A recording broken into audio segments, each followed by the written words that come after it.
Selamat datang di mata kuliah farmakoterapi, psikiatri panca indera dan onkologi. Pada pertemuan kali ini kita akan sama-sama belajar tentang infeksi parasit. Tujuan dari mata kuliah ini adalah mahasiswa dapat menjelaskan definisi, patofisiologi, etiologi, tata laksana, dan monitoring terapi infeksi suatu parasit. Nah, yang akan kita pelajari dari masing-masing parasit tersebut meliputi definisi, patofisiologi, etiologi, tata laksana, dan yang terakhir infeksi, terapi pada berbagai macam parasit. Salah satu penyebab infeksi itu adalah berupa parasit. Parasit itu bisa digolongkan pada bagian protozoa dan helmintik. Helmintik ini golongan cacing-cacingan. Untuk bagian yang diinfeksi pada sistem organ bisa bisa menyerang kulit. Kalau kulit itu biasanya infeksi pada skabies. Wound infection ini pada saat kita mengalami luka dan proses penyembuhan luka. Itu yang bisa juga mengalami infeksi. Lalu saluran pernafasan, baik itu atas dan bawah, saluran pencernaan, lalu ada saluran kemih, sistem saraf, darah, dan sistem limfa, dan yang terakhir adalah penyakit HIV dan komplikasi. Itu yang bisa diinfeksi. Yang akan kita pelajari di sini adalah infeksi yang dilakukan oleh eukariot. Eukariot di sini yang dapat memberikan efek parasit adalah protozoa. Protozoa sendiri merupakan sel eukariotik, di mana eukariotik itu ukurannya lebih besar daripada prokariotik. Terdapat organela dan memiliki alat reproduksi, pencernaan, sistem pernafasan, organ ekskresi, dan lain-lain. Perbedaan antara prokariotik dan eukariotik adalah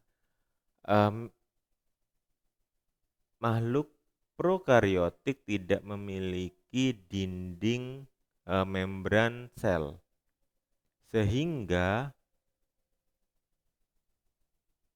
material pada inti selnya itu tersebar di seluruh sitoplasma. Lain halnya untuk makhluk prokariotik. Untuk makhluk eukariotik. Untuk makhluk eukariotik itu memiliki membran inti pada sel, sehingga dia memiliki organela-organela, dan untuk material pada inti selnya dia menjadi satu pada inti sel tersebut karena dikelilingi oleh membran inti sel. Untuk senyawa eukariotik dan mikroorganisme ada berbagai macam. Contohnya ada sel alga, ada sel fungi, dan sel protozoa. Yang akan kita pelajari di sini terutama adalah infeksi yang disebabkan oleh protozoa. Nah, protozoa sendiri ada yang bersifat parasit, ada golongan Sarcodina, Mastigophora, Ciliospora, Sporozoa. Lalu parasit juga ada pada golongan metazoa. Metazoa itu cacing-cacingan. Ada cacing yang dia rata, kita kenal dengan trematoda dan cestoda, ada cacing yang dia badannya berbuku-buku atau dikenal dengan nematoda. Parasit sendiri pengertiannya adalah suatu organisme yang pada untuk mempertahankan hidupnya dia merugikan tubuh induk semang atau kita kenal dengan hospes. Parasit memiliki berbagai macam klasifikasi. Yang pertama adalah endoparasit. Endoparasit itu adalah organisme yang hidup dalam hospes, misalnya dalam darah, saluran pencernaan, atau organ tubuh lainnya. Contohnya ada cacing usus, ada Plasmodium. Itu yang dia hidupnya ada di dalam hospes.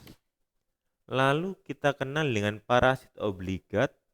Parasit obligat itu adalah organisme yang apabila dia keluar dari hospesnya bisa meninggal. Jadi selama hidupnya dia secara parasitik. Contohnya adalah Plasmodium. Lalu ada parasit fakultatif. Parasit fakultatif itu pada dasarnya adalah organisme yang secara bebas tetapi pada keadaan tertentu dapat bersifat parasit. Contohnya Strongyloides stercoralis. Ini adalah contoh protozoa, ada cincin, cestoda, ada trematoda. Dia ada bersegmen dan tidak bersegmen. Nematoda sendiri adalah cacing yang bersifat memiliki penampakan silindris tidak bersegmen. Protozoa merupakan bagian dari mikroba, dapat dilihat dengan mikroskop. Organismenya merupakan unisel, artinya satu sel, memiliki siklus kehidupan dan bereproduksi secara aseksual. Nah, untuk jenis-jenis host dikenal dengan definitive host dan intermediate host. Untuk definitive host itu makhluk hidup parasitnya dapat bermetamorfosis sehingga nanti mencapai kematangan untuk reproduksi seksual. Contohnya pada cacing Ascaris ini definitive hostnya adalah manusia.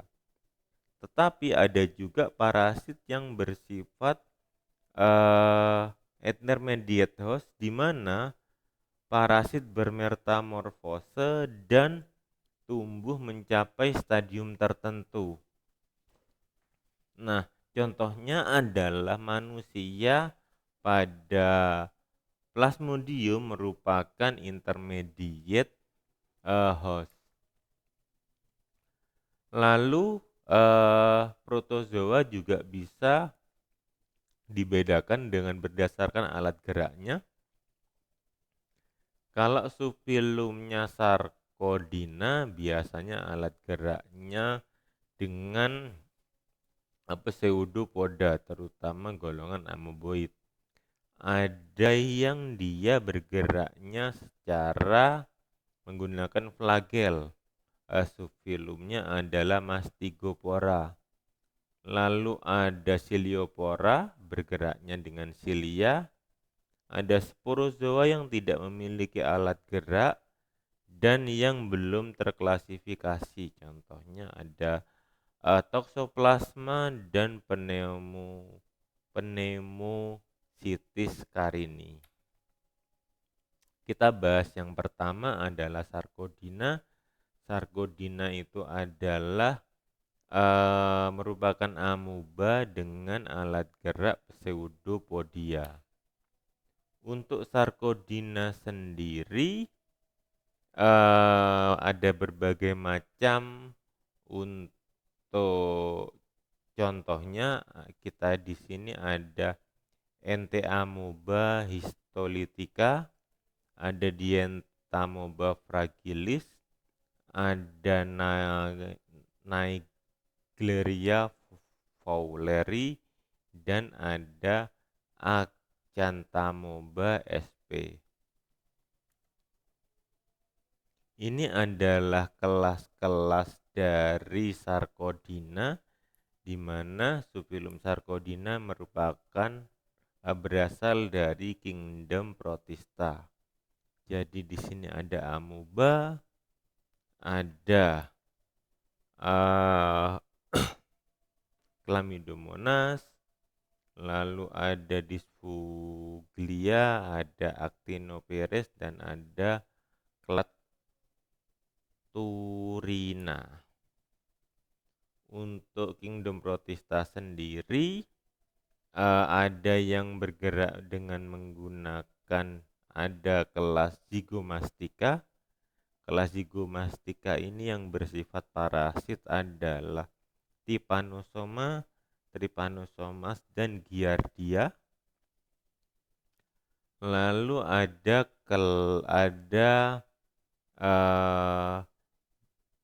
Phytomastigoporea.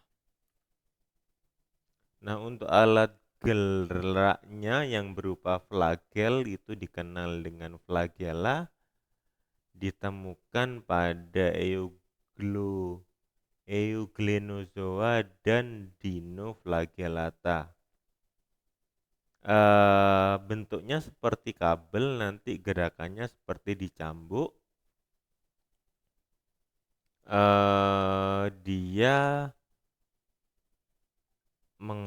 menghasilkan energi yang diperoleh dari kinostom. Untuk alat gerak silia, itu berasal dari kelas Ciliata atau Ciliopora. Identifikasinya dia berupa seperti flagel, tetapi ada di seluruh permukaan dari makhluk hidupnya tersebut. Lalu kinostomnya dia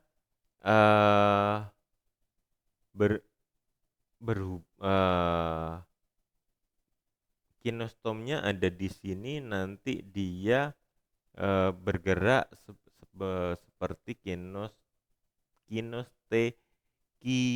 kinetodermal fibris.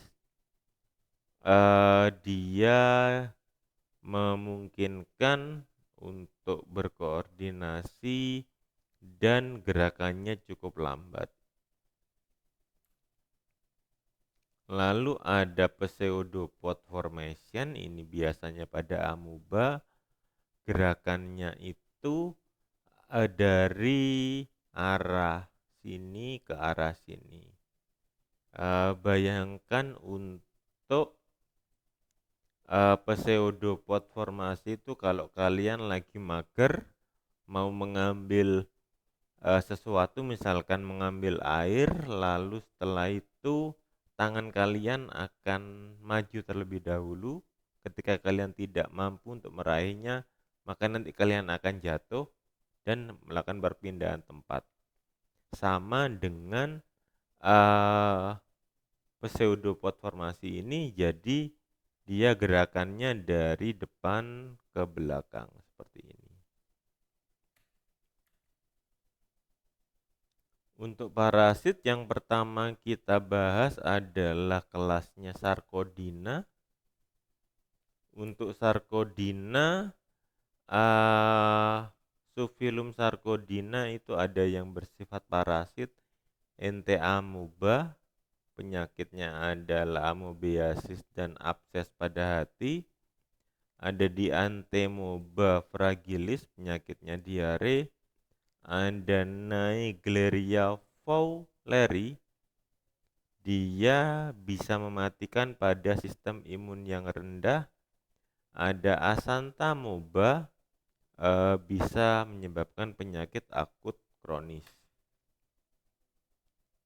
Yang akan kita pelajari yang pertama adalah Entemoeba histolytica, atau penyakitnya kita sebut dengan amoebiasis. Amoebiasis itu adalah disentri dari mikroba. Distribusinya hampir di seluruh dunia. Faktor penyakitnya berupa kepadatan penduduk, higien individu. Biasanya kalau orang-orang yang memiliki higien yang kurang baik, sebut saja kalau bahasa Jawanya itu kemproh. Lalu sanitasi dari lingkungan. Untuk infeksi pada usus besar ada Entemoeba histolytica, merupakan infeksi yang invasif, dan ada Enteamoeba dispar. Nah, faktor resiko yang dapat menyebabkan amoebiasis pada lembaga pemasyarakatan, lalu ada pada panti asuhan yang dia higiennya jelek, tapi sekarang panti asuhan itu bagus, banyak yang sudah bagus. Lalu ada homoseksual. Perilaku ini juga bisa memacu adanya amoebiasis. Untuk Enteamoeba histolytica, infeksinya pada usus besar, 90% dia asimptomatik, tidak menyebabkan gejala, tapi 10% yang dapat menyebabkan sindrom klinis. Sindrom klinisnya disentri yang dilanjutkan dengan abses pada hati. Untuk manifestasinya serangannya bisa akut, bisa kronis. Untuk amoebiasis akut dikenal dengan istilah disentri. Nah, penularannya itu pada makanan yang dia terinfeksi oleh site. Site itu ada yang tua, ada yang muda. Untuk yang tua dapat menyebabkan infeksi, sedangkan untuk site yang muda akan dihancurkan oleh asam lambung. Site yang sudah tua nanti masuk ke usus halus menjadi tropozoid. Tropozoidnya membelah menjadi site muda menjadi site tua, dan bisa keluar melalui tinja. Ini adalah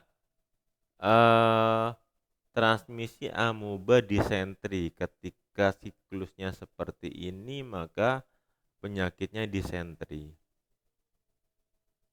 Tetapi jika dia site-nya itu menginfeksi pada hepar, bisa menginfeksi pada paru-paru dan jantung, maka akan terjadi komplikasi yang lebih lanjut. Untuk patogenesisnya, untuk amoebiasis itu tropozoidnya pada lumen usus besar akan berubah menjadi patogen dan akhirnya menembus mukosa usus dan terjadi luka atau ulkus pada pasien.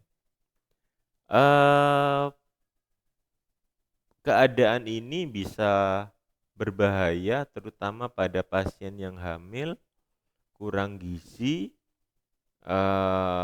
mengalami imun yang jelek, atau mendapatkan terapi imunosupresan, kondisi kanker biasanya.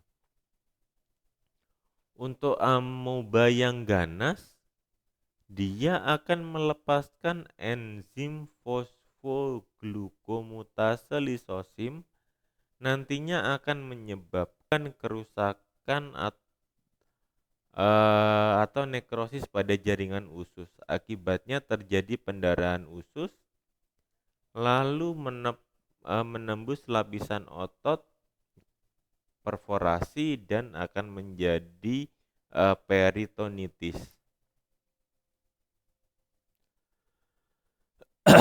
10% yang terinfeksi merupakan individual penyakit yang invasif. faktornya yang dapat menyebabkan kondisinya invasif. Yang pertama adalah infeksi nt amuba spesiesnya, dosis inokulumnya biasanya berupa sistem imun atau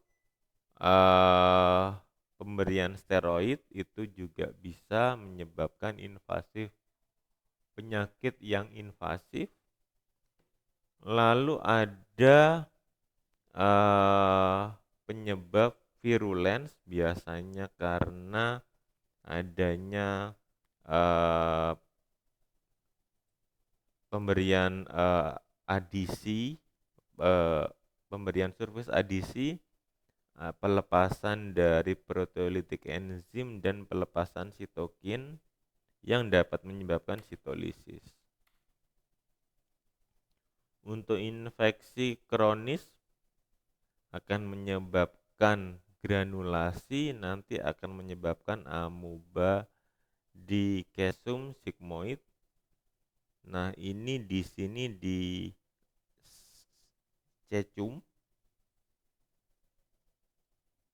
Nanti juga bisa menyebabkan gangguan pada apendik. Ketika ada ulkus pada dinding usus, ada luka pada dinding usus, maka dari amuba tersebut akan lewat vena portal di hepar di sini, lalu akan menginfeksi pada hepar. Ketika menginfeksi pada hepar, akan menyebabkan bengkak pada hepar. Nanti kalau misalkan dilanjutkan, infeksinya bisa menyerang paru-paru. Kalau misalkan infeksinya berlanjut, bisa menyerang otak. Daur hidup Entemoeba histolytica.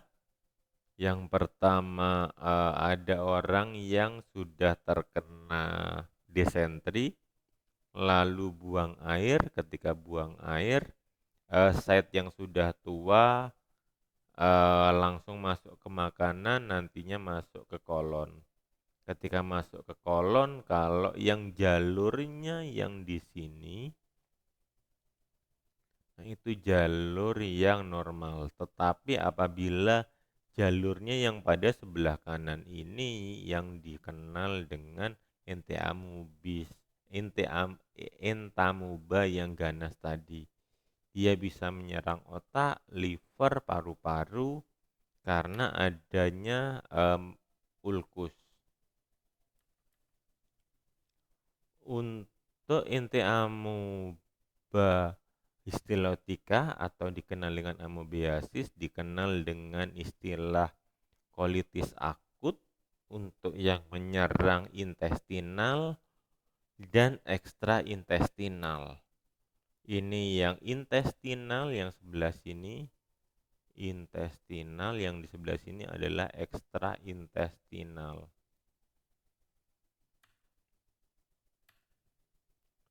Untuk yang intestinal, dia manifestasi klinisnya ada karier Scheidt-Passer, lalu mengalami disentri ringan, sedang, berat, bahkan mengalami disentri amuba kronik. Untuk yang kariernya manifestasinya Scheidt-Passer tidak ada gejala klinis. Amuba umumnya ada di lumen usus besar, tidak ada infeksi, tidak ada invasi ke dinding usus.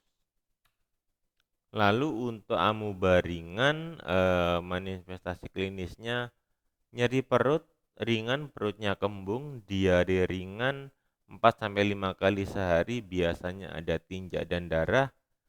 Rasanya nyerinya seperti ditekan pada bagian usus besar. Lalu pada amuba sedang, gejala klinisnya itu lebih berat, ada tinja dan darah, perutnya kram, badannya lemah, lalu ada pembesaran hati tapi masih kecil, jadi terjadi hepatomegali yang ringan. Lalu untuk yang amuba berat ini keluhannya gejalanya lebih berat, diarenya dan darahnya banyak, bisa lebih dari kurang lebih 15 kali sehari, mengalami demam tinggi 40 sampai 40,5 derajat Celcius, mengalami mual dan anemia karena darahnya banyak dikeluarkan. Nah, pada amuba berat di sini yang akan memiliki resiko perforasi pada usus. Untuk desentri amuba kronis, keluhan dan gejalanya itu ringan, serangannya itu desentri seperti periode yang normal, penyakitnya bisa berbulan-bulan atau bertahun-tahun. Untuk komplikasinya pada entamuba histelotika, yang pertama adalah pada ameboma, yaitu ada pseudotumor di kolom, ada mengalami struktur atau fibrolisis pada usus, mengalami perforasi usus, mengalami peritonitis atau abses pada perut biasanya seperti asites, dan mengalami apendisitis. Apendisitis itu radang usus buntu. Ini adalah keadaan usus apabila mengalami amoebiasis.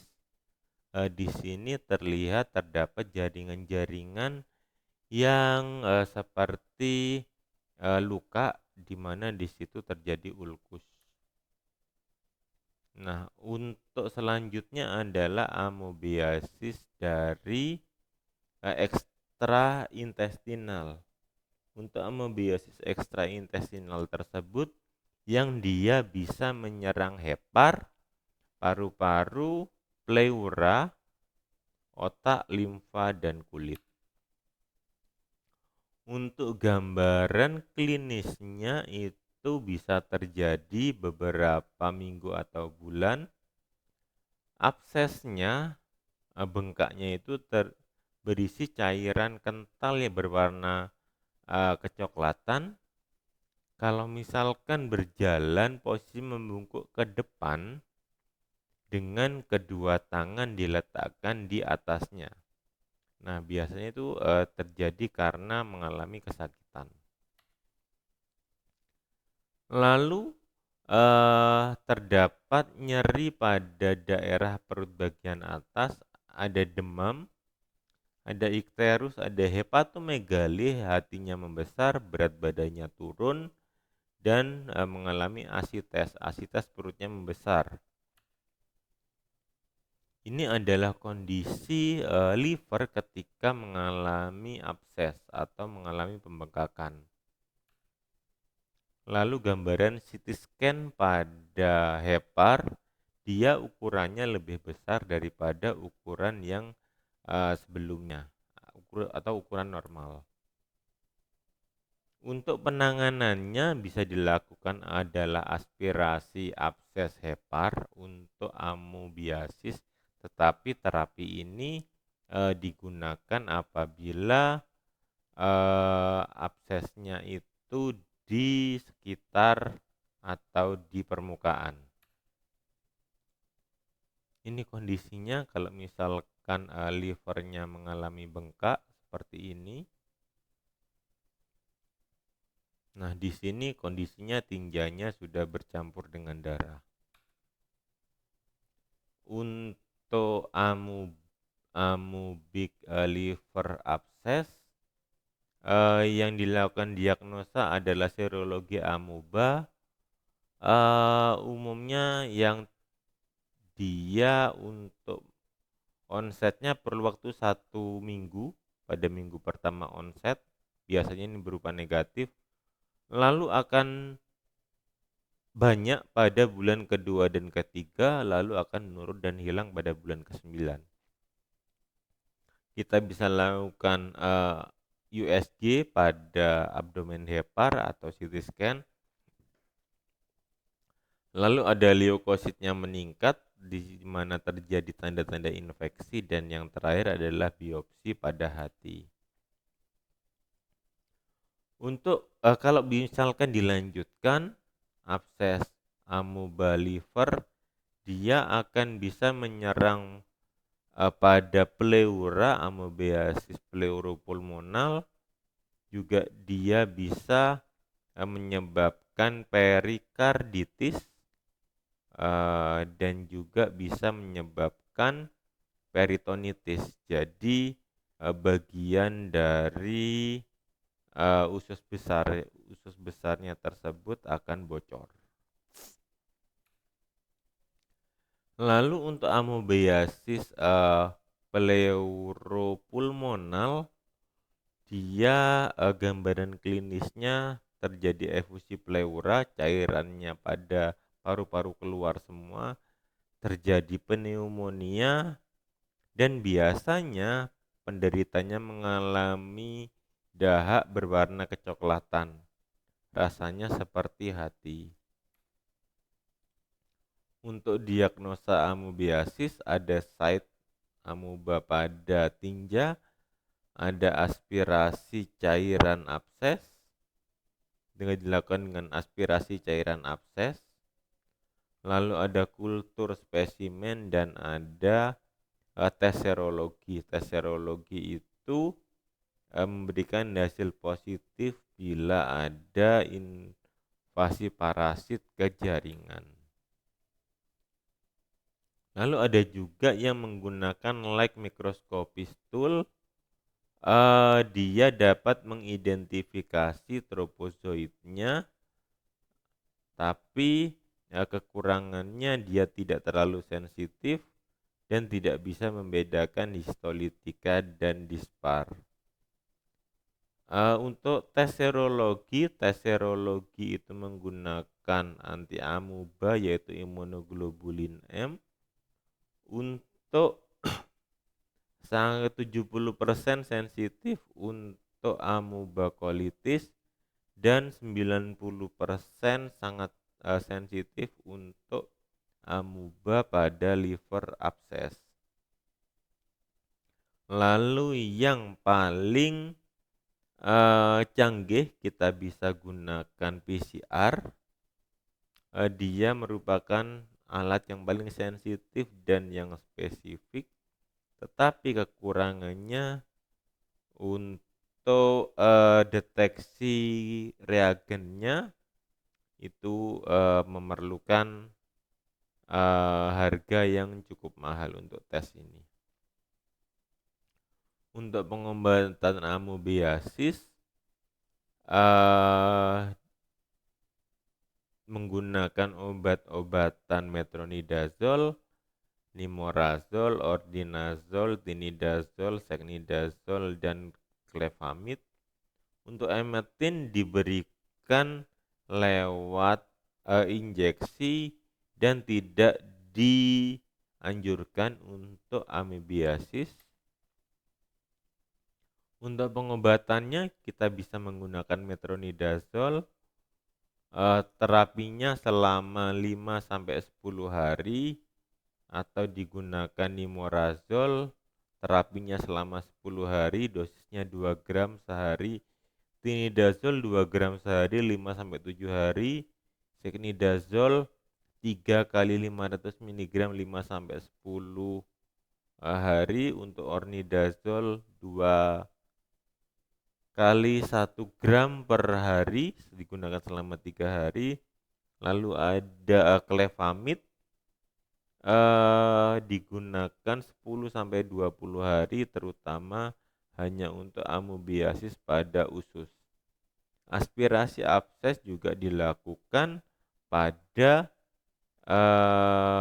bila absesnya dekat pada permukaan kulit atau tubuh. Untuk pencegahannya, kita harus memasak makanan dengan baik, minumannya bersih, menjaga lingkungan, sistem pembuangan WC tidak mencemari sumber air minum, dan apabila ada yang mengalami amoebiasis harus segera dideteksi dan diobati. Untuk pengobatannya bisa dilakukan di klinik karena metronidazole itu bisa dibeli, bisa segera didapatkan pada klinik atau layanan kesehatan setempat.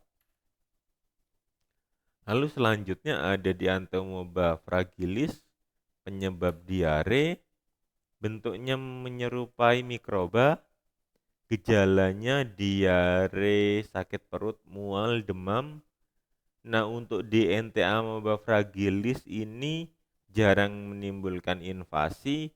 Untuk terapinya sama-sama seperti amoeba, jadi menggunakan preparat metronidazole, nimorazole, tinidazole, dan kawan-kawannya. Lalu ada Naegleria fowleri, dia bisa mematikan pada imun yang rendah. Naegleria fowleri ini dapat berbahaya, menyebabkan kematian selama 5-16 hari. Gejalanya itu demam, sakit kepala, hidung tersumbat, nyeri tenggorokan, mual muntah, gejala meningitis pada otak, dan yang terakhir kalau misalkan dibiarkan bisa meninggal. Caranya adalah dengan diagnosanya dengan mengambil spesimen pada cerebrospinal. Untuk terapinya menggunakan amphotericin B secara intravena dan intratekal, atau menggunakan miconazole dan rifampicin. Lalu ada Acentamoeba sp. Untuk Acentamoeba sp ini pada dasarnya adalah protozoa yang hidup pada air tawar dan tanah, merupakan salah satu penyebab meningitis selain dari bakteri dan penularannya lewat air. Penyakitnya dikenal dengan granulomelatus amoebic encephalitis. Untuk Acentamoeba masuknya bisa lewat kulit, dinding, hidung. Kematiannya dia bisa selama 1 minggu atau 1 bulan. Pada otaknya terdapat trombosis dan pendarahan. Ini biasanya yang disebabkan oleh Acentamoeba sp. Lalu bisa dilihat pada CT scan, terutama pada intrakranial pada otak tengah. Lalu bisa dilakukan tes tropozoid, ditemukan site pada tinja, urin, dan cairan hidung. Terapinya menggunakan amphotericin B dan preparat sulfa. Untuk parasit selanjutnya adalah Mastigopora. Untuk Mastigopora itu adalah parasit yang bergerak dengan flagel. Ada banyak untuk anggotanya yang bersifat parasit. Yang pertama adalah Giardia lambia, penyebab diare pada anak. Kalau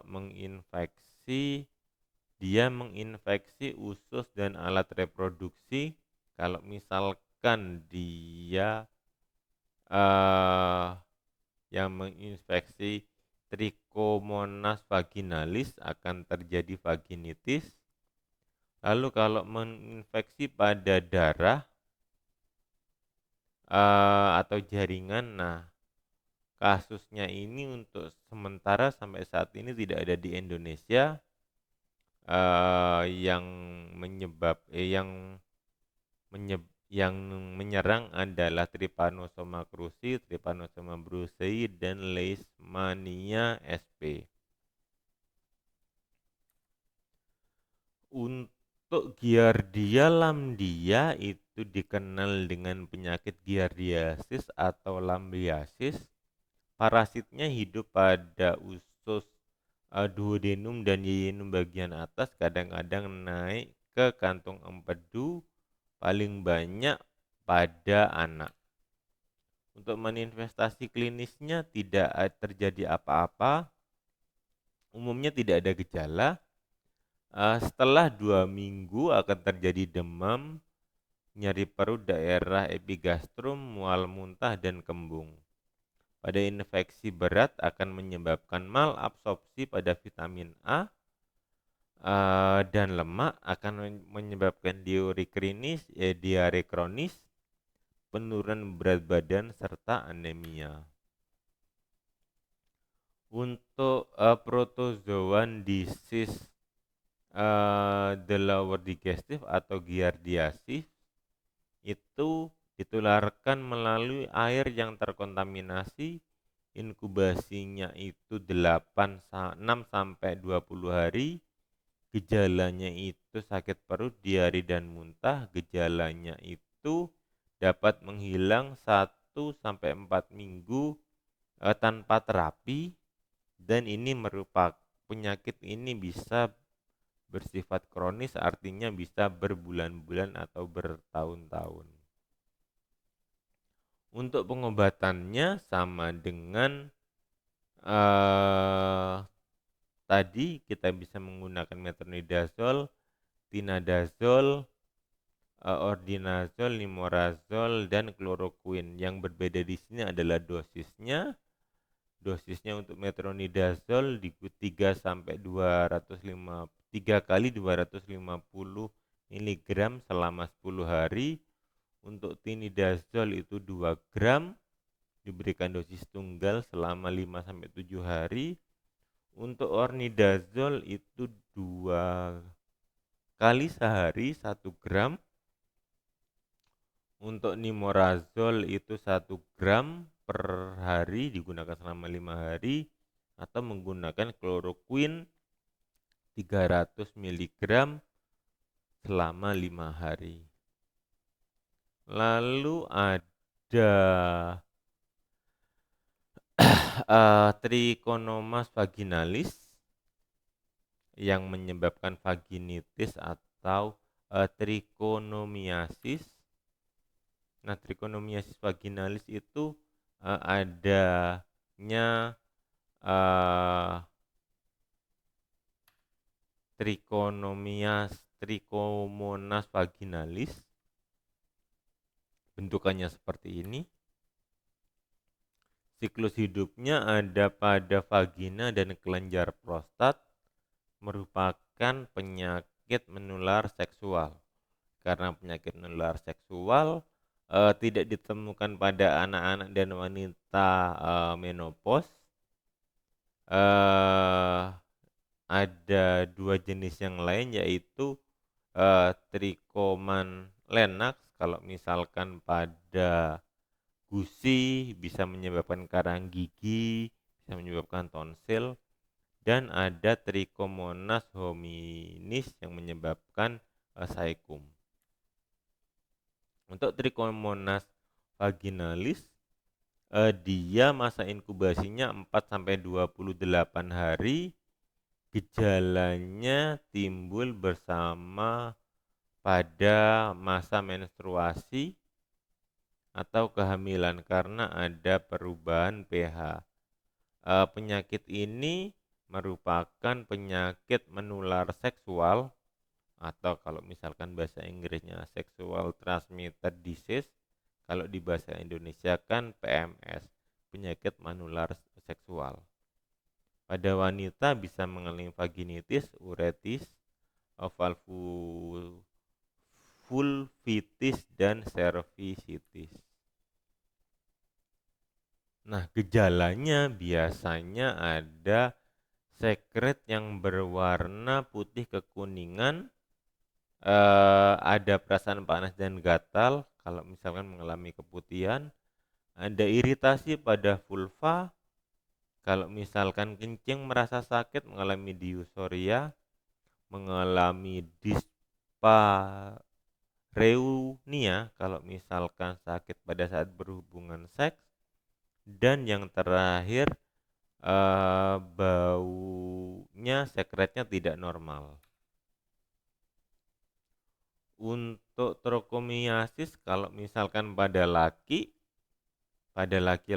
akan menyebabkan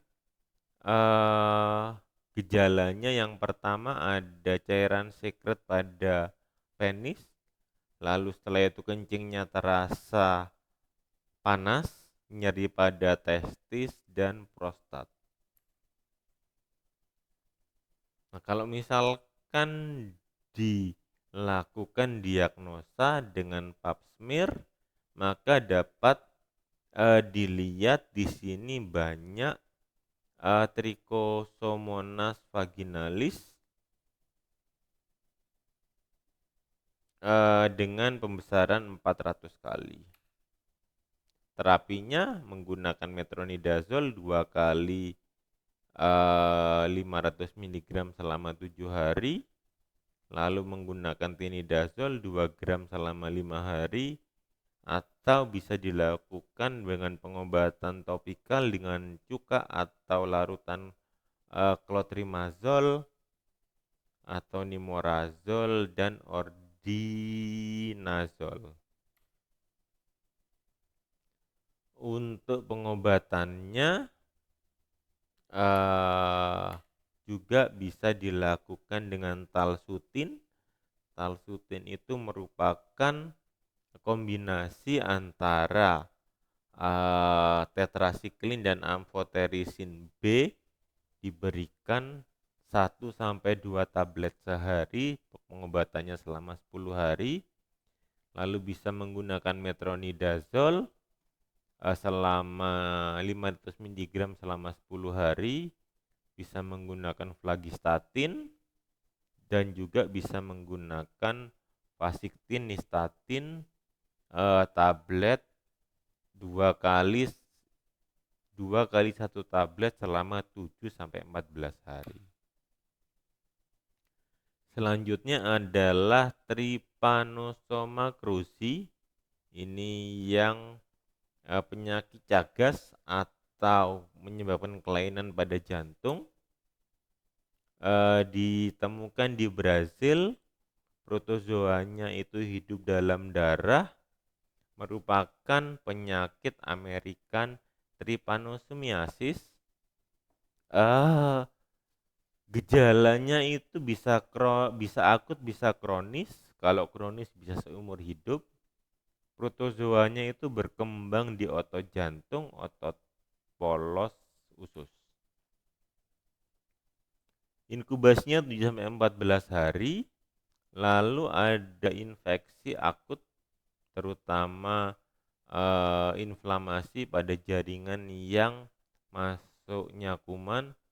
Lalu ada udema preorbital unilateral, merupakan Romanas sign, dan ada benjolan terhadap infeksi subkutan atau dikenal dengan jagoma. Romanasins itu ada udem di unilateral, itu merupakan ciri khas dari infeksi Trypanosoma cruzi atau penyakit cagas. Lalu ada Trypanosoma brucei atau dikenal dengan penyakit tidur, biasanya umumnya pada Afrika, penularannya melalui serangga, lalat sese. Lalu ada leishmania atau penyakit kulit, visera dan selaput lendir. Ini ditularkan oleh eh, menyerang kulit, visera, dan mukosa. Penularannya melalui serangga atau transfusi darah dan hubungan seksual. Senfile ini yang salah satu yang menyebabkan leishmania tersebut. Nah, pada jaringan yang leishmaniasis tampak seperti gambar di sini. Untuk leishmania apabila menyerang di kulit menyebabkan L. tropica yang menyerang kulit, leishmania tropica. Lalu kalau menyerang visera, limfa, dan sumsum tulang belakang diserang oleh leishmania donovani kompleks atau visceral leishmania. Lalu pada mukosa dan kulit ada leishmania brasiliensis, akan mengalami mukokutan leishmania. Kalau misalkan yang pada kulit saja akan mengalami kutan leishmaniasis. Dia visceral dari leishmania. Visceral leishmania yang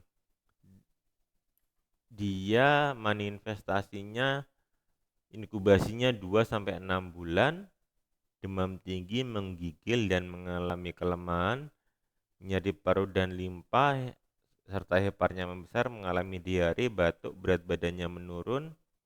Ada gejala khasnya yaitu rambutnya menipis, depigmentasi kulit sehingga berwarna kelabu seperti tanah. Makanya penyakit ini disebut kalazar atau penyakit hitam. Nah, ini kalau misalkan di sini terjadi depigmentasi pada lengannya, merupakan ciri dari penyakit kalazar. Untuk leishmania bisa menyerang berbagai macam. Ada leishmania residivan, ada leishmania azardermal, dan ada akutan dari leishmaniasis. Penduduk Afghanistan merupakan tempat yang sering diserang oleh leishmania tropica. Lalu kalau misalkan menyerang pada kulitnya bisa bentukannya seperti ini, mengalami leishmania kutan, dan juga bisa bentukannya seperti ini, kulitnya seperti melepuh pada bagian tertentu. Untuk leishmania mukokutan, gejala awalnya itu seperti kutan leishmania, terjadi kerusakan pada selaput lendir mulut, hidung, nasofaring yang dikenal dengan S-punda. Kalau pada hidung akan menyebabkan kerusakan pada septum nasi, jadi nggak bisa di-ET. Parasit selanjutnya adalah Ciliata. Untuk Ciliata anggotanya adalah Balantidium coli. Penyakitnya dikenal dengan balantidiosis, jarang menginfeksi pada manusia, gejalanya mirip dengan amoebiasis. Manifestasi klinisnya akan mengalami mual muntah, sakit perut, lendir, diare, lendir dengan darah sampai 30 kali sehari, dehidrasi, berat badannya menurun, perforasi usus, pendarahan, dan shock, abses pada mukosa usus seperti amoebiasis. Lalu sporozoa itu yang menyebabkan parasit ada Chrysopidum parvum, ada Isospora belli, ada Cyclospora saetansis, ada Sarcosis sp, ada Plasmodium, ada Babesia sp. Untuk yang tiga di atas yang menyerang usus, Sarkosis menyerang jaringan tubuh, untuk Plasmodium dan Babesia menyerang darah. Plasmodium ini dikenal sebagai malaria. Untuk siklus hidupnya sporozoa itu ada fase gametosit, nanti akan berubah menjadi zigot, zigot menjadi sporogoni, sporogoni menjadi sporozoid, sporozoid akan menjadi merozoid, merozoid ada yang menjadi merogoni atau kembali lagi ke fase gametosit. Kita bahas yang pertama yaitu Chrystoporidium parvum. Ditemukan oleh Tyser 1912. Protozoanya bentuknya bulat, ukurannya 2-4 mikron, melekat pada epitel usus halus karena menginfeksi usus halus. Penyebab utama diare dan enterokolitis sering ditemukan pada penderita HIV, karena penderita HIV dia tidak bisa mengenal, sistem imunnya sudah dilemahkan oleh HIV-nya tersebut. Nah, di sini bentukannya bulat, melekat pada dinding epitel usus halus. Gejalanya umumnya asimptomatis, tidak ada gejala, atau kalau ada gejala mual muntah, diare, sakit perut, dapat sembuh sendiri setelah 3-14 hari. Pada anak dan AID akan menyebabkan diare kronis dan malabsorpsi. Untuk pengobatannya cukup sulit karena beberapa antibiotika dan antiparasit yang dicoba masih belum memuaskan. Lalu selanjutnya ada Isospora belli, ini jarang ditemukan, penyakitnya adalah isopsoriasis. Organnya epitel usus, manifestasi klinisnya kadang tidak menimbulkan gejala. Kalau ada gejala ada kolik abdomen, kembung, diare, berat badan menurun, kadang ada demamnya, sering ditemukan pada penderita HIV. Pengobatannya dengan menggunakan trimetoprim sulfamethoxazole atau kita kenal dengan cotrimoxazole selama 3 minggu, atau bisa menggunakan nitrofurantoin dan furazolidin. Untuk nitrofurantoin sekarang sulit didapatkan. Lalu penyakit selanjutnya, parasit selanjutnya ada sarkosis. Sarkosis itu yang dia menyerang pada manusia, ada sarkosis hominis, ada sarkosis sui hominis, ada sarkosis lindemani. Kalau misalkan sarkosis su hominis, gejala utamanya diare. Kalau sarkosis lindemani, yang diserang adalah otot, dapat menyebabkan kerusakan otot, pembuluh darah, dan gangguan irama pada jantung. Parasit ini ada pada otot esofagus pada 2 hewan, yaitu sapi dan babi. Nah, penyebarannya dia bisa menyerang pada babi, nanti akan melepaskan merozoid. Merozoidnya akan sporozoid melepaskan merozoid, merozoidnya akan pada jaringannya pada anjing. Nanti apabila nanti akan menyebabkan jadi mikrogamet menjadi oosit, oositnya masuk lagi ke babi menjadi sporozoid. Ini untuk Sarcoidosis schizon. Nah, yang di sini yang bisa membantu menyebarkan yaitu definitive host hewan seperti anjing, kucing, dan sebagainya. Itu adalah bagian schizon pada Sarcoidosis. Schizonnya bentuknya seperti itu. Lalu pada otot maka akan muncul bentukan sarkoiditis seperti ini. Ini merupakan ciri khas kalau misalkan mengalami sarkoiditis.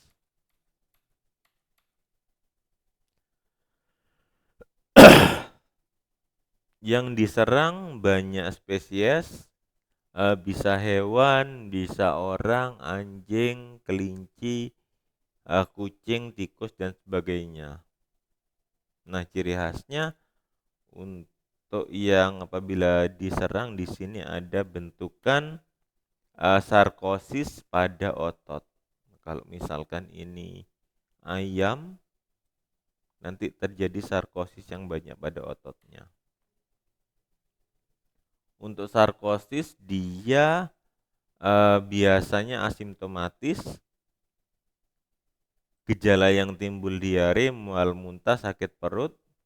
Untuk sarkosis Lindemani gejala ototnya akan menyebabkan pecahnya site, merupakan reaksi imun karena dihancurkan oleh reaksi imunnya, jadi ototnya terasa nyeri. Gejala lainnya bisa demam, anemia, gangguan peredaran darah, dan berat badannya menurun. Untuk pengobatannya yang disarankan adalah menggunakan furazolidin. Untuk yang lain masih belum efektif. Untuk protozoa pencegahannya kita bisa akan mati pada pembekuan dan pemanasan yang lama.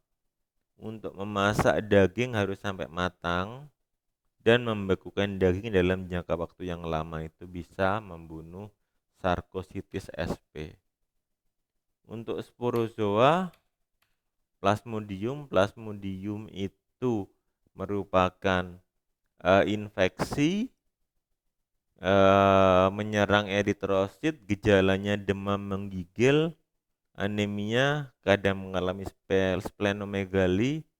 Penyakitnya bisa akut, bisa kronis, dan ada yang menyerupai malaria yaitu babesiosis.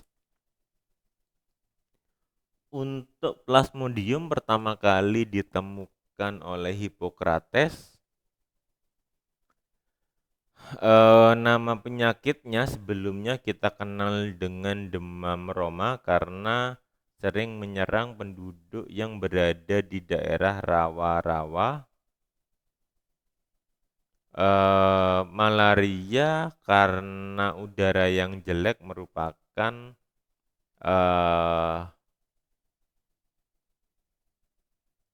anggapan yang salah. Lalu pada tahun abad 17 Jesuit penggunaan kulit kayu bangsa Indian untuk obat anti malaria. Linnaeus menemukan bahan kinin dari pohon cincona. Untuk infeksi malaria lebih dari 100 negara, 1,6 triliun terpapar oleh malaria. Di Indonesia ada daerah yang endemisnya di Kalimantan, Sulawesi Tengah dan Utara, Maluku, Irian Jaya, sekarang disebut dengan Papua, lalu ada Lombok terutama di daerah NTT. Untuk Plasmodium yang menyerang itu ada berbagai macam. Yang pertama ada Plasmodium falciparum atau dikenal dengan malaria tropika. Lalu ada Plasmodium vivax yang dikenal dengan Tertiana benign. Lalu ada Plasmodium ovulae, nanti penyakitnya dikenal dengan malaria ovulae, dan Plasmodium malariae nanti akan menyebabkan penyakit malaria quartana. Untuk cara penularannya secara alamiah dengan gigitan nyamuk Anopheles betina, juga bisa secara non alamiah, biasanya berupa pada kongenital atau plasenta dan pada transfusi darah, biasanya pada ibu-ibu yang hamil. Untuk siklus hidupnya, nyamuk Anophelesnya akan memasukkan sporozoid, sporozoid menjadi merozoid, merozoid akan menjadi gamet jantan dan gamet betina. Nanti gamet jantan dan gamet betinanya akan masuk ke dalam nyamuk Anophelesnya tersebut. Nanti di sini terjadi pembuahan. Yang di fase sporozoid di sini merupakan fase aseksual, yang ada di tubuh malaria merupakan fase seksual. Area yang disukai adalah area rawa-rawa. Dia senang pada suhu 20-30 derajat Celcius, terutama pada ketinggian yang kurang lebih dari 2000 meter dan suhunya antara 16-30 derajat Celcius. Untuk Plasmodium, siklus hidupnya ada yang masuk ke ekstraeritrosit dan intraeritrosit. Kalau yang ekstraeritrosit nanti akan ke sel hati, yang intraeritrosit akan masuk ke eritrositnya tersebut. Nah, untuk fase sporozoid nanti dia bisa menyerang dari fase eritrosit tersebut. Lalu ada fase eksoeritrosit. Untuk Plasmodium sp, fasenya ada pada manusia dan ada pada nyamuk. Untuk pada manusia dia bisa menyerang di hepar. Nanti heparnya akan berubah menjadi C-zone.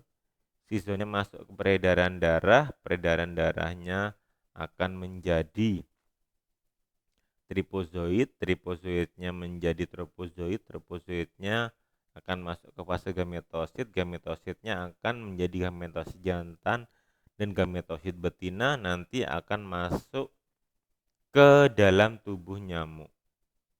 Dimana untuk bagian dari fase yang di bagian ini merupakan bagian yang infektif, jadi dia bisa melakukan infeksi. Lalu untuk fase diagnosanya ada di bagian di sini. Jadi pada saat perpindahan dari tropozoid yang masih muda ke tropozoid yang sudah menjadi tropozoid yang matang, lalu ada pembentukan C-zone dan ada pembentukan gametosit. Nah, di sini ada exoerythric cycle dan ada erythrocytic cycle, ekstraeritrosit dan intraeritrosit.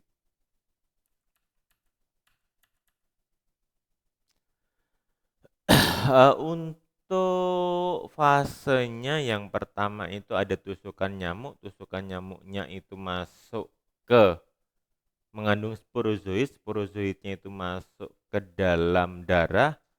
Nanti setelah 1 jam akan masuk ke hati, dan di sel hati sporozoidnya akan menjadi sizon. Sizonnya menjadi beribu-ribu merozoidnya makin banyak, hepatositnya membesar, selnya membesar. Nanti sel hatinya pecah dan keluar dari sel hati. Nah, di sini adalah fase eksoeritrosit. Lalu untuk ekstraeritrosit pada Plasmodium falciparum akan menghasilkan 40.000 merozoid, pada vivax akan menghasilkan 10.000 merozoid, dan pada Malariae dan Ovulae akan menghasilkan 2.000 sampai 15.000 merozoid. Untuk lama ekstraeritrositnya pada Plasmodium falciparum dia 5 sampai 6 hari, untuk Malariae 3 sampai 16 hari. Untuk fase ekstraeritrosit pada Plasmodium vivax dan Ovulae merozoidnya keluar dari sel hati dan menginfeksi sel hati yang lain dan juga eritrosit. Untuk merozoidnya dia bisa menginfeksi ulang atau dikenal dengan hipnozoid atau siklus eritrosit sekunder. Nah, untuk hipnozoid ini bisa berlangsung sampai 5 tahun. Pada Ovulae 3 sampai 5 tahun, dan pada keadaan di atas yang memungkinkan terjadi relapse atau apabila daya tahannya menurun terjadi serangan malaria kembali. Untuk intraeritrosit, merozoidnya akan keluar dari sel hati berupa eritrosit. Stadium parasitnya ada tropozoid muda, ada sizon muda dan sizon tua. Untuk Plasmodium vivax dia lebih menyukai retikulusit, untuk falciparum lebih suka eritrosit, dan untuk Malariae suka eritrosit yang tua. Dalam eritrosit dan merozoid yang bervakuola nanti ada bentukan ring formnya. Ini kalau misalkan ada bentukannya apabila di sini ada ukurannya, ini ada ring form untuk Plasmodium vivax dan Ovulae, dan ada bentukan yang normal dan tidak membesar. Lalu ada inclusion body. Untuk inclusion body memberikan warna merah muda yang jelas, ada ring formnya. Kalau misalkan Plasmodium falciparum berbentuk bintang, jumlahnya jingga sedikit. Kalau Zeeman stripping ada pewarnaan khusus, karakteristik bentuknya seperti shooter dot dan ada shooter dot. Kalau misalkan terjadi yang diinfeksi Plasmodium malariae tidak membesar tapi ada shooter dot.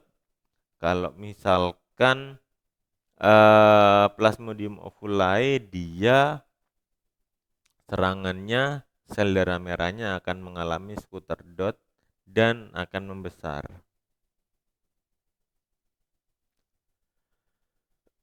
Masa inkubasinya untuk Plasmodium falciparum 12 hari, untuk Plasmodium vivax 14 hari, 12 hari untuk falciparum, untuk ovula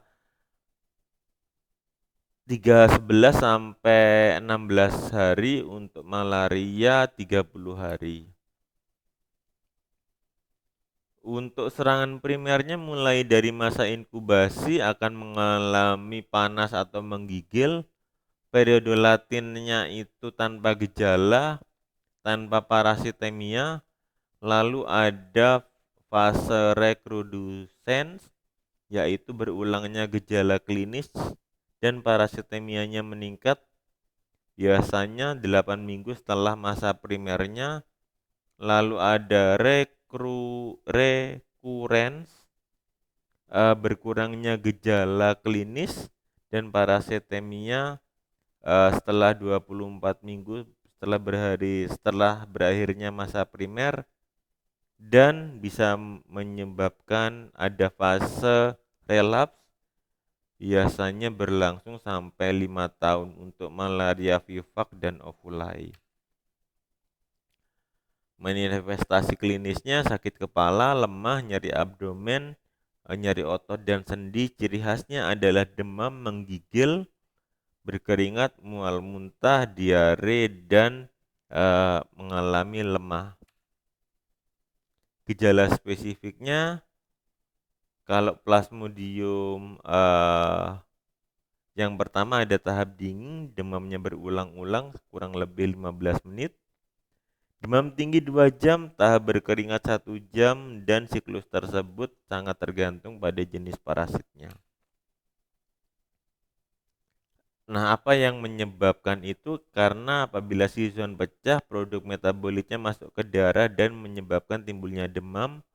Untuk tahap awal sizonnya yang tidak bersamaan, demamnya tidak beraturan, bisa terjadi mix infeksi, demamnya terus-menerus. Terjadi season yang saat pecah bersama akan terjadi demam, kulit kering, menggigil, dilatasi kapiler, dan nafasnya meningkat. Setelah plasma darahnya dibersihkan, akan masuk ke fase suhu tubuh turun, kulitnya menjadi dingin, berkeringat banyak, dan tampak kelelahan. Untuk Plasmodium vivax falciparum 8 sampai 12 jam, untuk vivax 4 dan ovulae 48 jam, dan untuk malariae 72 jam. Ini adalah gambaran siklusnya. Fase merozoid, sizonnya pecah, naik, lalu ini untuk falciparum 8 sampai 12 jam, untuk vivax dan ovulae 8 sampai 12 jam, untuk ovulae, vivax dan ovulae itu 48 jam, dan malariae 72 jam. Untuk pemeriksaannya, anamnesanya berasal dari penderita malaria. Lalu setelah itu untuk tetesan preparat tebalnya tidak ditemukan parasit, berarti bukan malaria.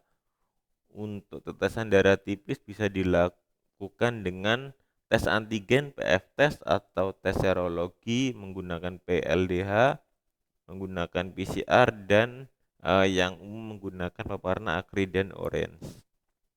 Untuk Plasmodium falciparum pada kondisi komplikasinya akan menyerang pada otak atau cerebral, bisa menyebabkan malaria alkit atau shock, cyanosis, kolaps, dan hipoglikemi.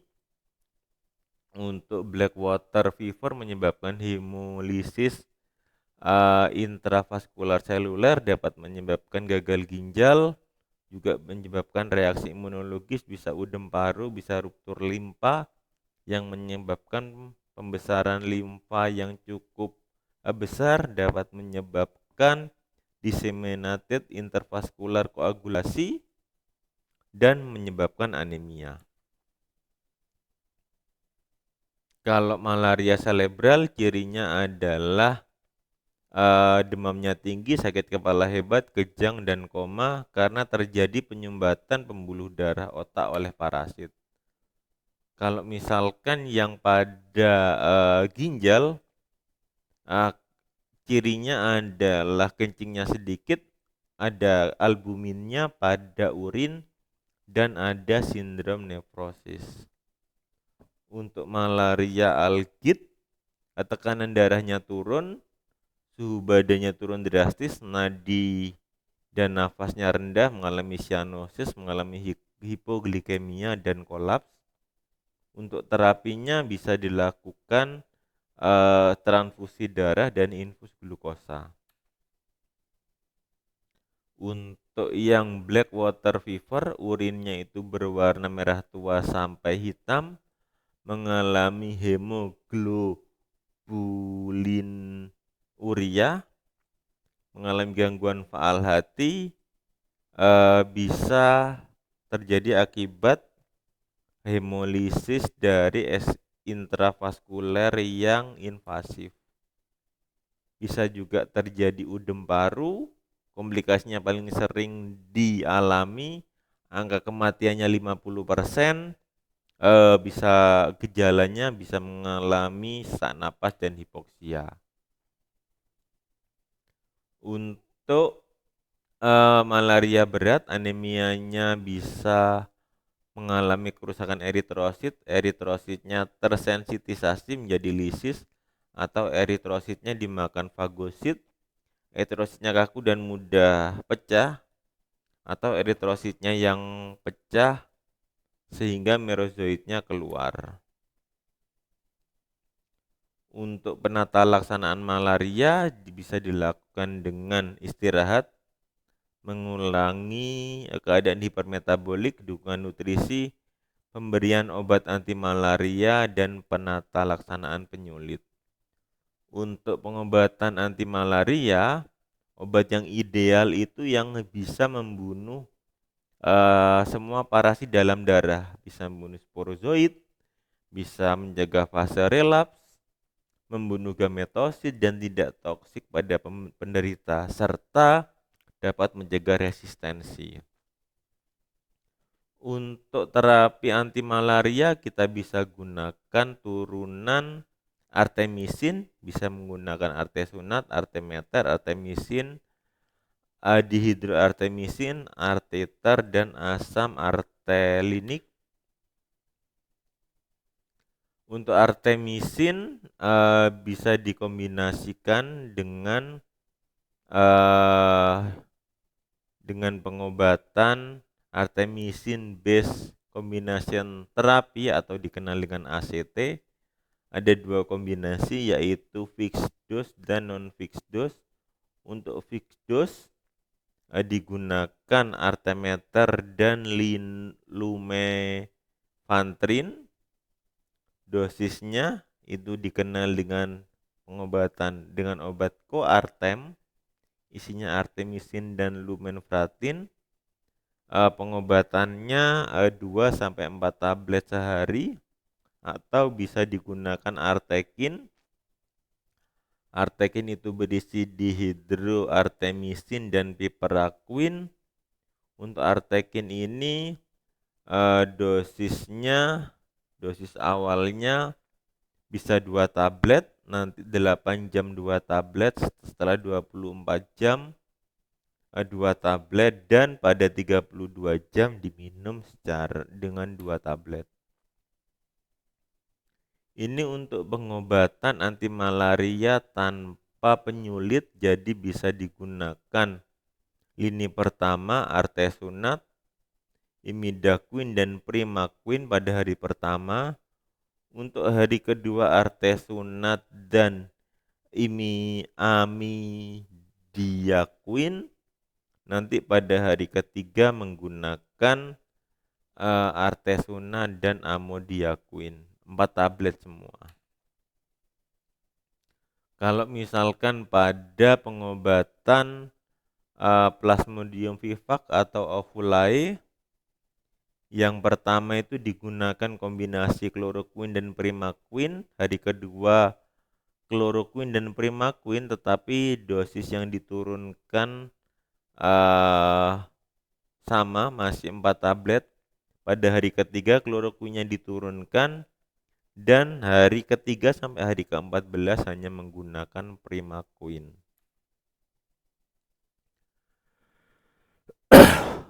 Untuk pada treatment yang parah pada Plasmodium falciparum, menyebabkan kurang lebih kematian pada 100% pada penderita untuk treatment falciparum yang cukup parah. Kalau misalkan tidak dilakukan pengobatan, tapi kalau misalkan dilakukan pengobatan, kematiannya akan turun menjadi 15-20%.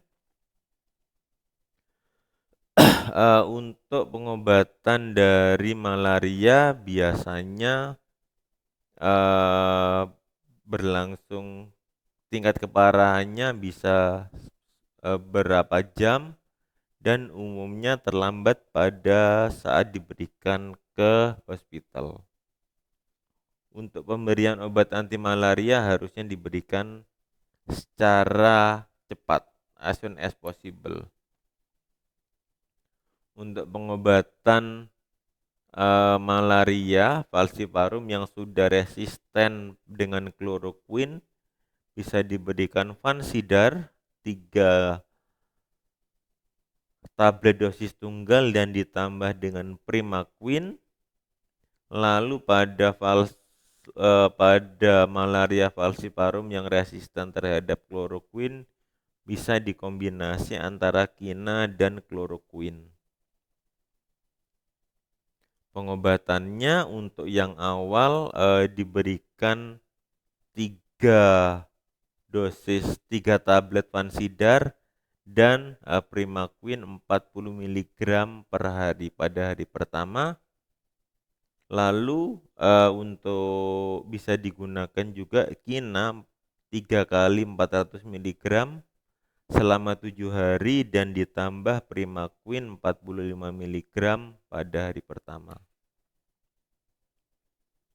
Untuk malaria falciparum yang resisten terhadap kloroquine bisa digunakan amidiaquine, yaitu pada hari pertama diberikan 600 mg, 6 jam kemudian diberikan 400 mg, pada hari kedua dan ketiga diberikan 400 mg dan ditambah dengan eritromisin selama 5 hari. Juga bisa ditambahkan terapi dengan menggunakan kina, Plasmodium falciparum yang resisten terhadap kloroquine dikombinasikan dengan tetrasiklin. Kinanya diberikan selama 7 hari, tetrasiklinnya diberikan selama 5 hari. Lalu ada Babesia. Babesia itu parasit pertama yang menginfeksi manusia. Kasus ini jarang ditemukan, gejalanya mirip dengan malaria. Lalu ada 2 jenis kelompok yang alat geraknya belum terklasifikasi, ada toksoplasma, ada pneumocystis carini. Untuk toksoplasma itu sudah lama dikenal, untuk pneumocystis carini itu banyak hubungannya dengan penyakit HIV. Untuk toksoplasma penyakitnya itu menular dari hewan ke manusia. Penyebabnya adalah Toxoplasma gondii. Ini toksoplasmanya. Nah, untuk Toxoplasma gondii itu ditemukan pada hewan sebangsa tikus atau disebut dengan gondii. Pada tahun 1970 siklus hidupnya ditemukan, dinamakan Toxoplasma gondii. Tokson itu berbentuk bulan sabit, gondii karena hanya ada pada hewan pengerat di Tunisia. Ini dia bentuknya seperti sabit. Penyakitnya dikenal dengan toksoplasmosis. merupakan TORCH, salah satu kelompok penyakit yang disebabkan oleh Toxoplasmosis, rubella, cytomegalovirus, dan herpes simplex. Dia tersebar di seluruh dunia. 30-40% di dataran rendah dan iklim panas terinfeksi, prevalensinya cukup tinggi. Prevalensi serologisnya pada wanita subur sekitar 15%.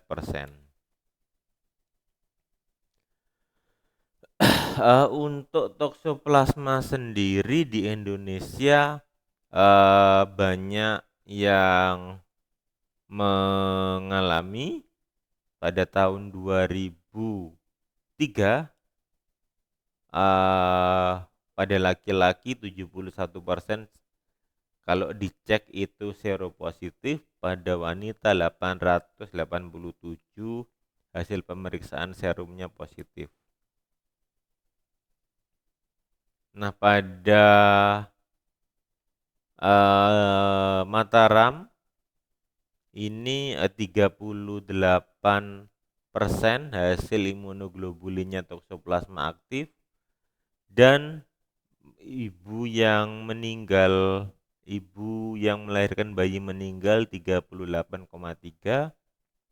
Lalu ibu dengan abortus akan 50% toksonya positif.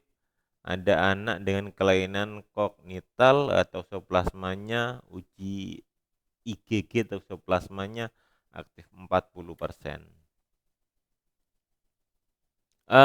Toksoplasma ini dia bisa masuk dari domestic animal. Domestic animal itu berasal dari hewan seperti kucing. Nanti kucingnya tersebut akan menghasilkan fesesnya itu akan menghasilkan sporozoid. Sporozoidnya bisa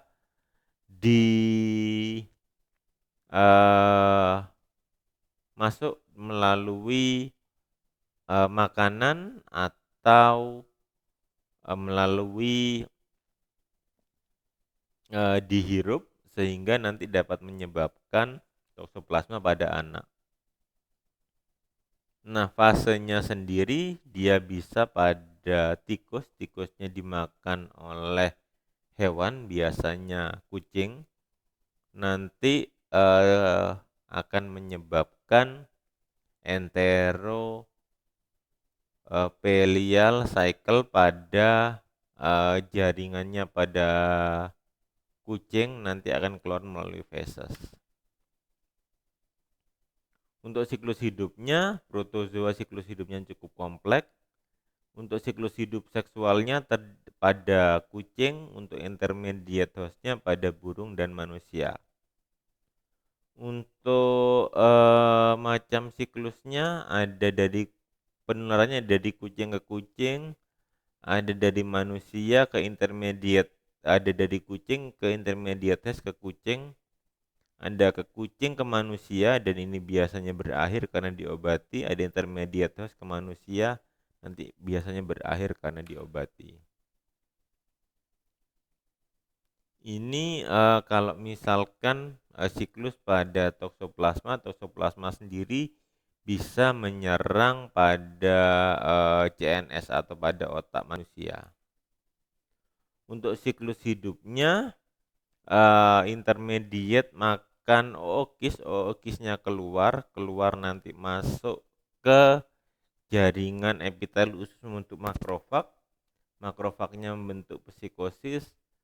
Psikosisnya akan menjadi protozoa yang membelah diri atau menjadi tropozoid. Diambil tropozoid itu diambil dari kata takizoid, taki yang artinya cepat. Pembelahnya makin banyak, sel hostnya pecah, takizoidnya keluar dan menginfeksi jaringan lain. Lalu prosesnya berulang sampai terbentuk kekebalan pada hostnya sendiri. replikasi parasitnya akan berubah dan akan terbentuk parasit yang lebih lambat. Pada keadaan ini sering terjadi infeksi kronis untuk bradizoidnya akan ada pada jaringan otot dan otak. Untuk takizoid berada pada sel retikuloendotelial pada kelenjar limfe.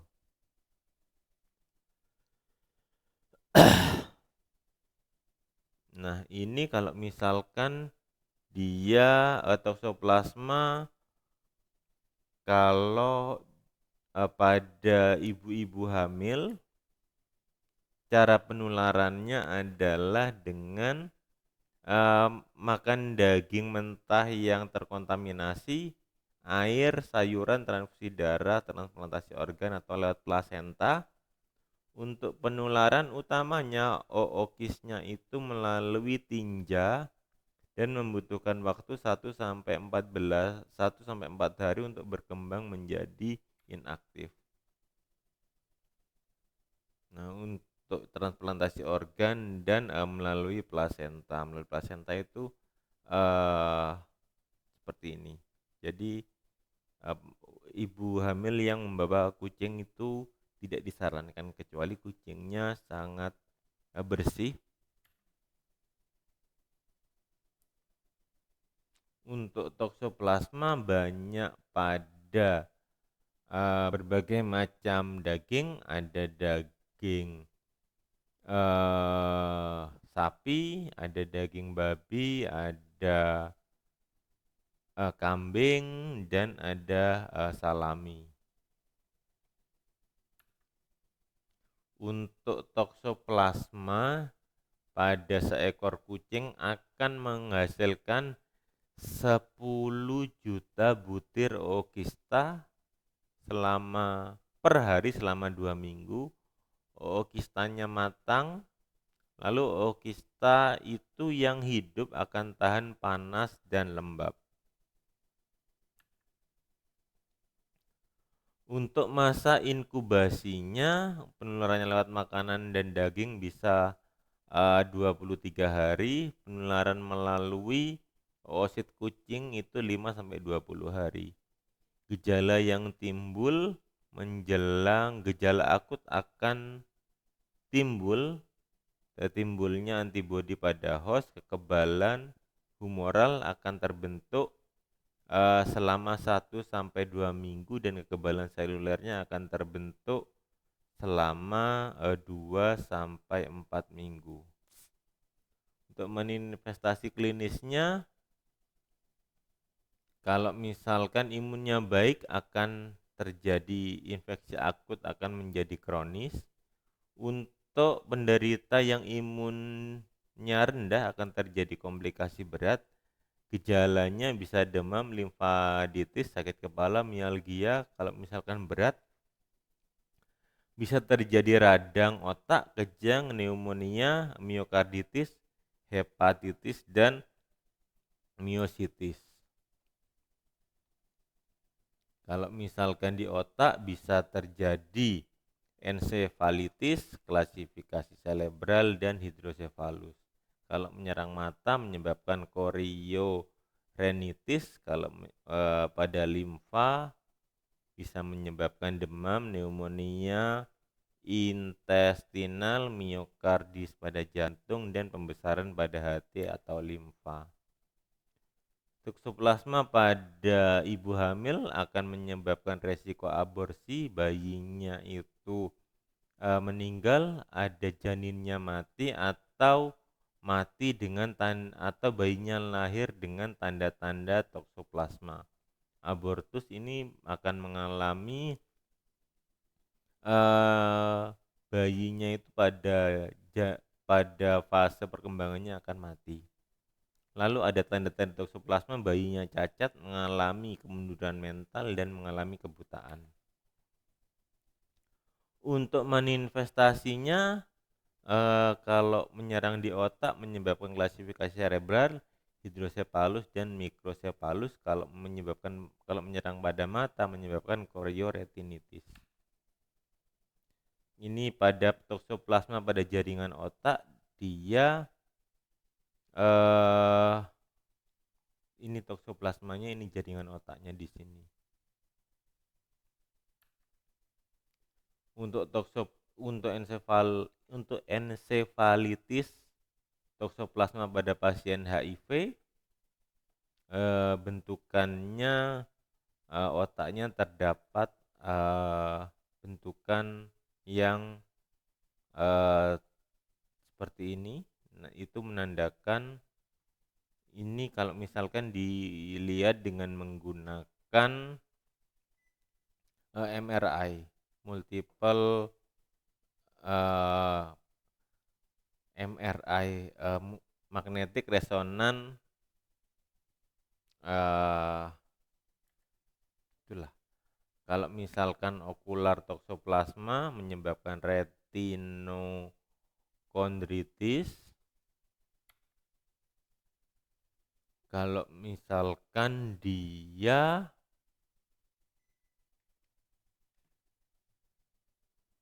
bisa menyerang uterin, menyebabkan uterin infeksi, menyebabkan hidrosefalus, bisa menyebabkan buta, dan menyebabkan penyakit yang spesifik, menyebabkan penyakit yang serius pada bayi. Ini bisa menyebabkan hidrosefalus. Kalau misalkan toksoplasmanya pada otak, ini akan menyebabkan dia menjadi lebih besar otaknya. Untuk gambaran patologisnya akan terjadi kematian sel dan nekrosis, lalu akan limfanya akan ada noda pada limfa. Matanya ada masalah pada CNS, ada masalah pada paru-paru dan hati, dan ada masalah pada gastrointestinal. Untuk diagnosa klinisnya biasanya menggunakan serum antitoksoplasma, bisa diidentifikasi selama 4-6 minggu. Lalu ada pemeriksaan serologi IgM, itu biasanya positif pada waktu 2-8 minggu, atau menggunakan titer antibodi, dan yang paling spesifik menggunakan PCR toksoplasma.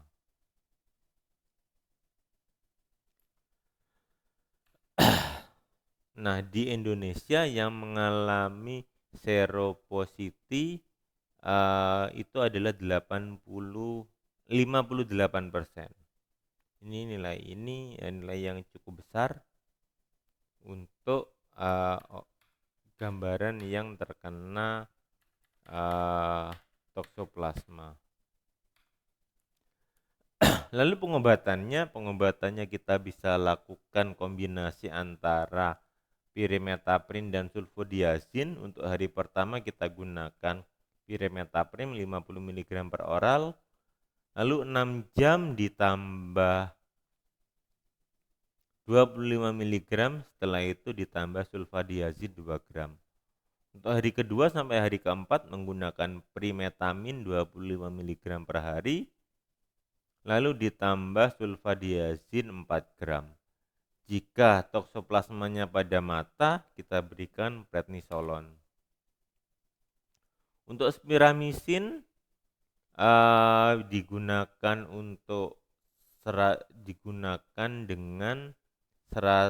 dengan dosis 100 mg per kilogram berat badan per hari. Ini bisa digunakan untuk pasien yang hamil. Untuk clindamycin ini efektif untuk toksoplasma okuler. Efek sampingnya clindamycin adalah kolitis ulcerativa, tidak dianjurkan pada penggunaan bayi dan wanita hamil. Untuk pasien yang mengalami HIV diberikan terapi azitromisin, klaritromisin, dan primetamin.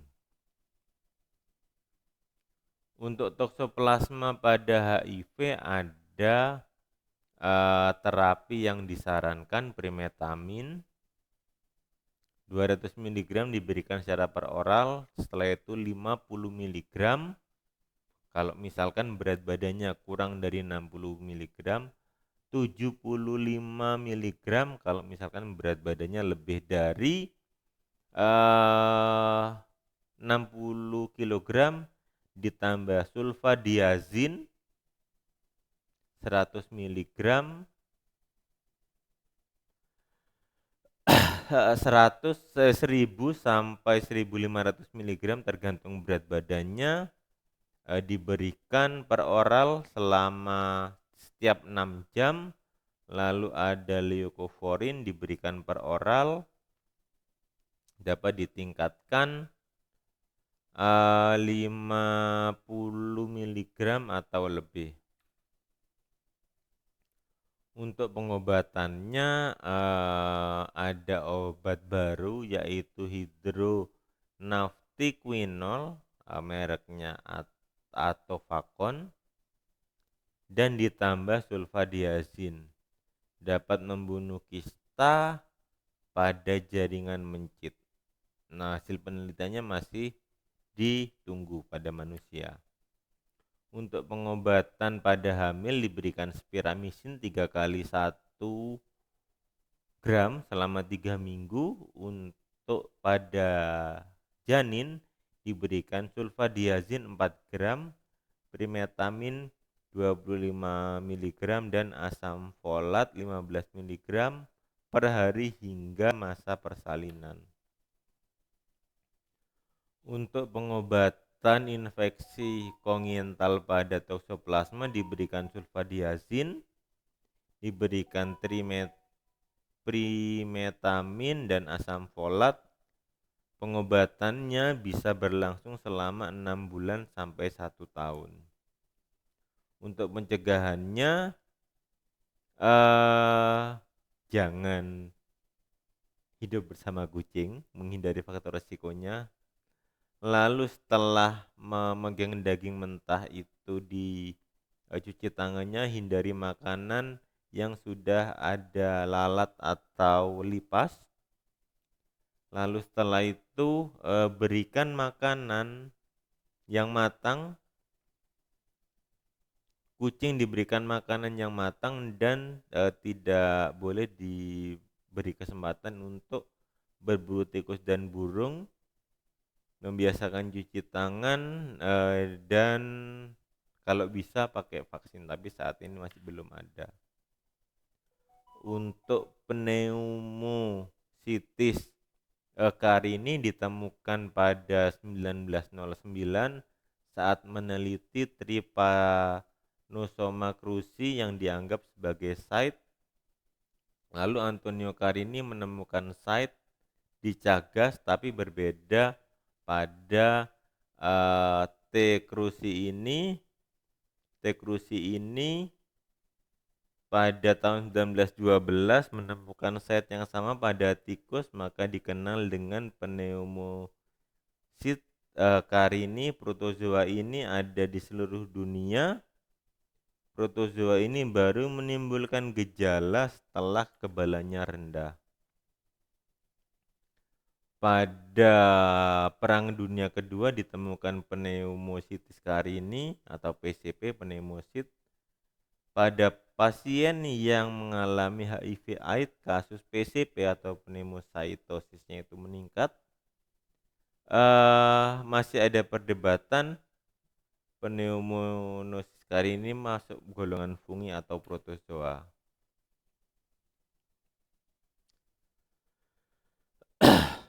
Transmisinya bisa berupa airborne.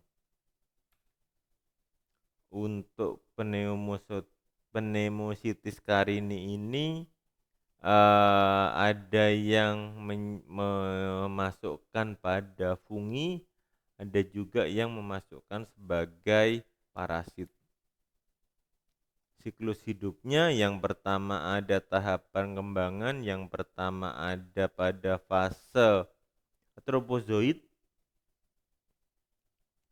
Nanti tropozoid itu masuk ke prekis nanti masuk ke intersite antibody, nanti itu yang bisa menyerang oleh, ini ada 8 interasit pada antibody pada site-nya tersebut.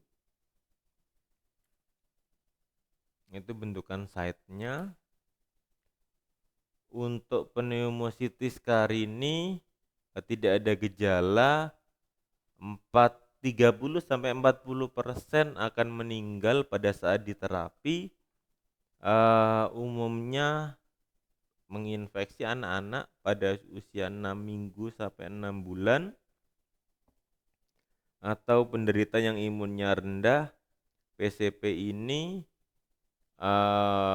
terutama pada 70-80% pada pasien HIV. Manifestasi klinisnya ada tipe infantil, terutama pada anak-anak yang malnutrisi, tidak ada gejala yang spesifik. Setelah 2 minggu biasanya batuk, sesak, dan sianosis. Lalu tipe B atau imunosupresi, gejalanya di atas disertai demam. Untuk perjalanan penyakitnya ini sangat cepat dan dapat menyebabkan kematian. Untuk manifestasi di paru ditemukan eksudat pada eosinofil, kumannya hidup pada alveoli dan pada fosfolipid, terjadi konsolidasi pada paru tersebut. Gejala klinisnya sesak nafas, demam, batuk tidak berda, dan nyeri dada, biasanya disertai pada infeksi jamur di mulut. Ini foto toraks yang normal, dia banyak oksigennya sehingga berwarna hitam. Kalau misalkan pada pneumositis carini akan banyak muncul tanda-tanda radang, di sini berupa yang warna putih.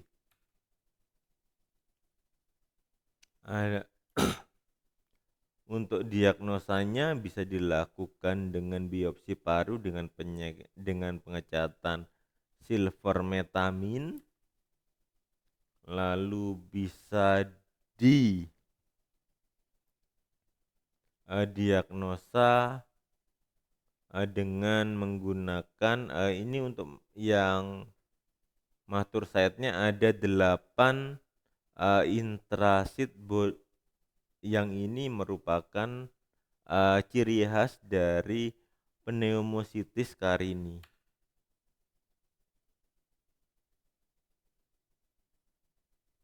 Nah, di sini ada ini di sini ada 8 instant site.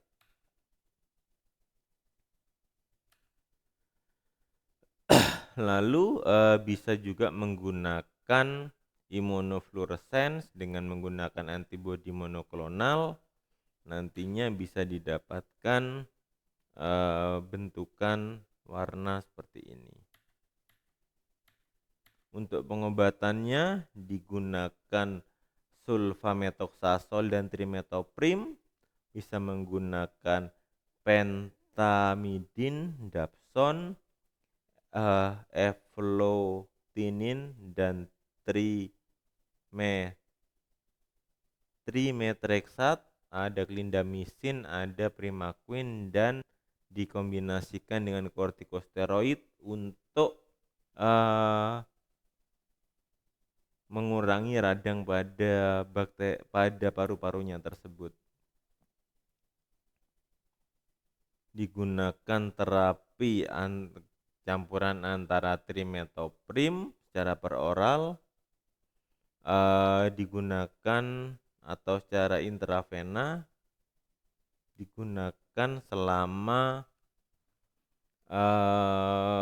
21 hari, dan juga diberikan PO2, lalu diberikan prednison untuk pengobatannya selama 2 kali sehari 5 hari, 40 mg per hari selama 5 hari dan 20 mg per hari sampai treatmentnya selesai.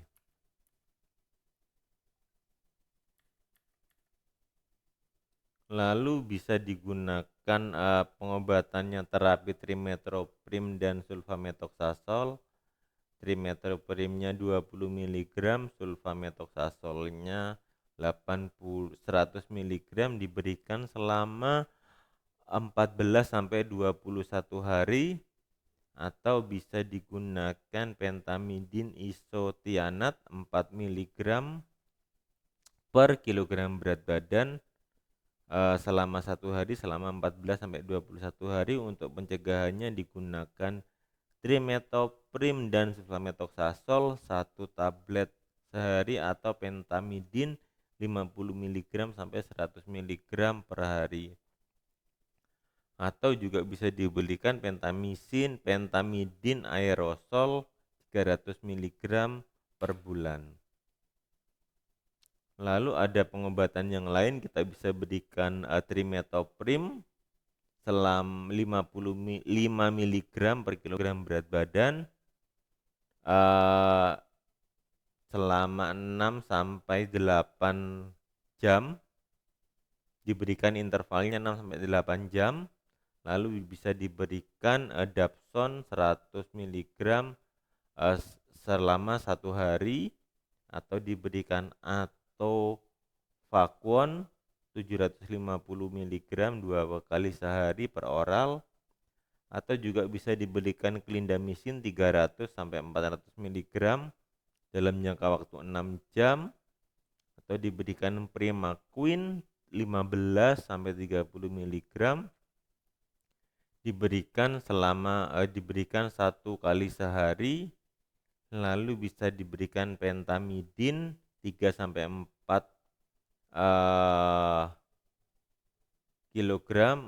mg per kilogram berat badan, dan juga bisa diberikan trimetreksat 45 mg per milimeter, lalu per meter persegi, dan juga bisa diberikan levokorin. Ini kalau yang trimetreksat ini dikombinasikan dengan levokorin.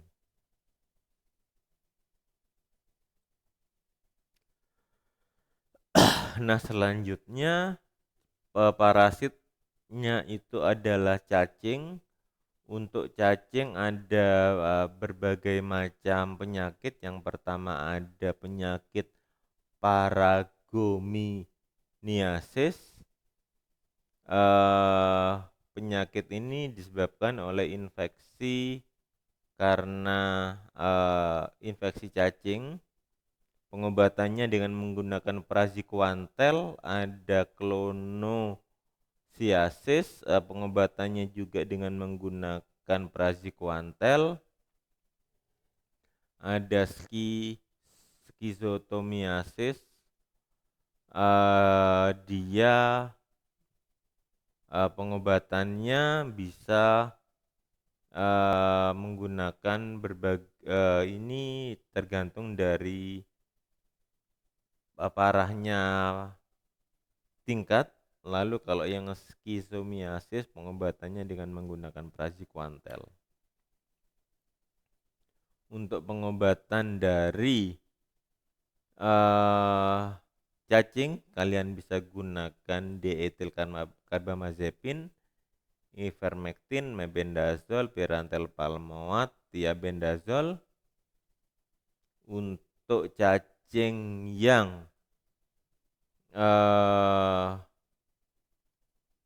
trematoda, kalian bisa gunakan praziquantel. Untuk cacing cestoda, kalian bisa gunakan albendazole dan niclosamid.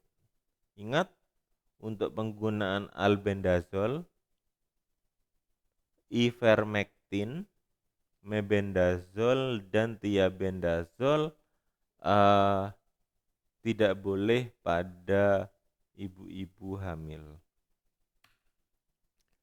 Sekian dari saya, terima kasih. Apabila ada pertanyaan kita diskusi di kelas. Terima kasih.